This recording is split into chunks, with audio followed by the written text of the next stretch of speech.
எடையை குறைக்கணும், கொலஸ்ட்ராலை குறைக்கணும்னு நிறைய பேர் சொல்லிக்கிட்டே இருப்பாங்க. ஆனா நிறைய பேருக்கு நம்ம உடம்புல கொலஸ்ட்ரால் அதிகரிச்சிட்டு இருக்கா, எப்படி இந்த கெட்ட கொலஸ்ட்ராலை கண்டுபிடிக்கிறது, அதுக்கான அறிகுறிகள்லாம் என்ன அப்படின்றது நிறைய பேருக்கு தெரியறது கிடையாது. ஸோ அதை பத்தி தான் இந்த வீடியோல நம்ம பார்க்க போறோம்.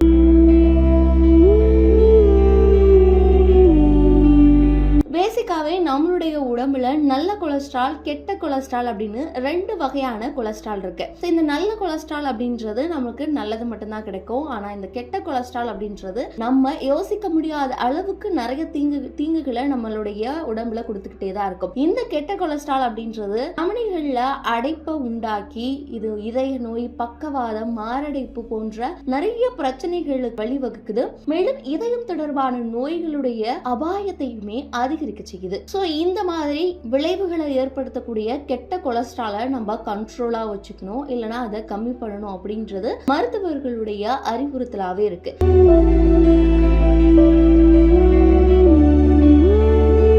கெட்ட கொலஸ்ட்ரால் அப்படின்றது நிறைய பேருக்கு தெரியறது கிடையாது.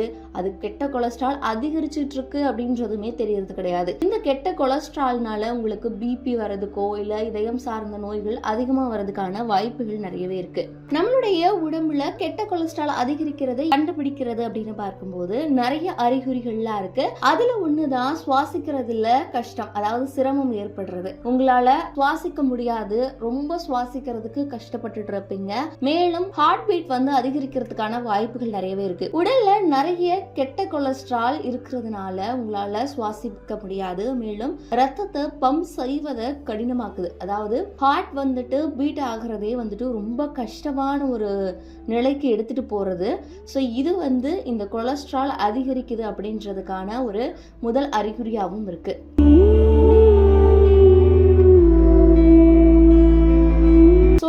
ரொம்ப சோர்வா ஃபீல் பண்ணுவீங்க, ரொம்ப பலவீனமா ஃபீல் பண்றீங்க அப்படின்னாலுமே இது கெட்ட கொலஸ்ட்ரால் அதிகமா இருக்கிறதுக்கான ஒரு அறிகுறியாகவும் பார்க்கப்படுது.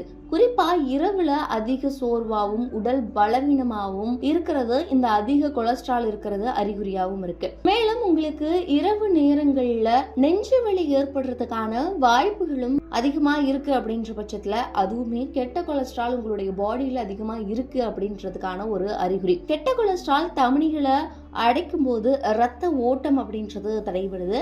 இதன் விளைவா ஆக்சிஜனேற்றம் செய்யப்பட்ட ரத்தம் இதயத்துக்கு போகாம இதயத்தை அடைய முடியாம போகுது. சோ இதன் காரணமா உங்களுக்கு நெஞ்சுவலி ஏற்படுறதுக்கான வாய்ப்புகள் நிறையவே இருக்கு.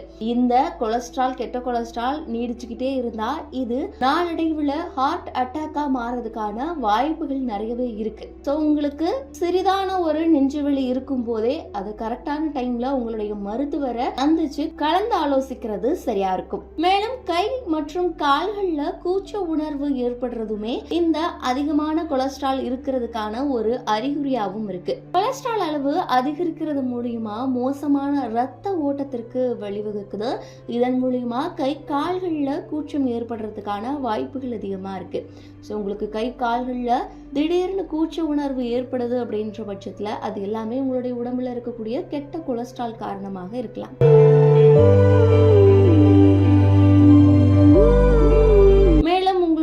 கை கால்கள், உள்ளங்கால்கள் எல்லாமே குளிர்ச்சி ஆகிறதுக்கான வாய்ப்புகள் நிறையவே இருக்கு. இரவுல நீங்க தூங்க போகிறதுக்கு முன்னாடி உங்களுடைய உள்ளங்கால்கள் குளிர்ச்சியா இருப்பது கெட்ட கொலஸ்ட்ரால் அதிகரிப்பதற்கான அறிகுறினே சொல்றாங்க.